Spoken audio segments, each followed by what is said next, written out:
Hi, I'm Joe Ward of Boxer Shorts Media, and like you, I'm hearing in the media that a local North Sydney church has decided to raise a discussion about artificial insemination and artificial fertilization, and specifically, they've declared it immoral.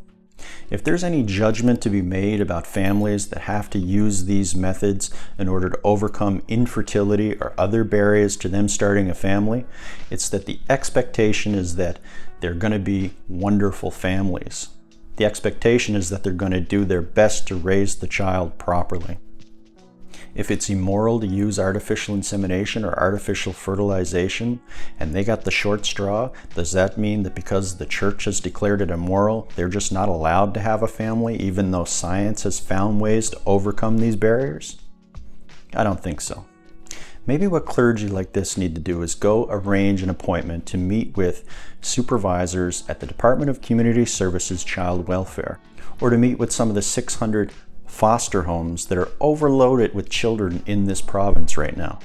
They'll come very quickly to the realization that simply having a child through intercourse, because that's compatible with the church's view on how it's supposed to be done, is absolutely no guarantee that that child is going to be raised properly. So are we really to begrudge a family that has issues conceiving? And to suggest that somehow, just because people are able to conceive more easily, that they're more suitable to become families? Do you know who the best family or person to raise a child is? The person that wants to raise the child, the person that is prepared to raise that child and committed to doing so. That's the best person. Society has proven and made it abundantly clear that DNA, or the method in which a child is conceived, has very little to do with who's best to take care of that child. It's sort of one of those weeks where you start to question, is there any wisdom left in the church? In another story, we have a pastor who arranged a faith-based event and didn't follow provincial protocol, and infections that were traced directly to that event have taken people's lives. And what did the pastor say? It must be a part of God's plan? It's really hard for me to imagine an omnibenevolent God who decided that the best thing to do was have a faith-based event for people to show up and violate protocol because they were unvaccinated, and then to have people in this province die as a result. If there's actually an omnibenevolent God, maybe she put her hand on Dr. Strang's shoulder and gave him the guidance to actually create the protocol that we should be following, including religious organizations.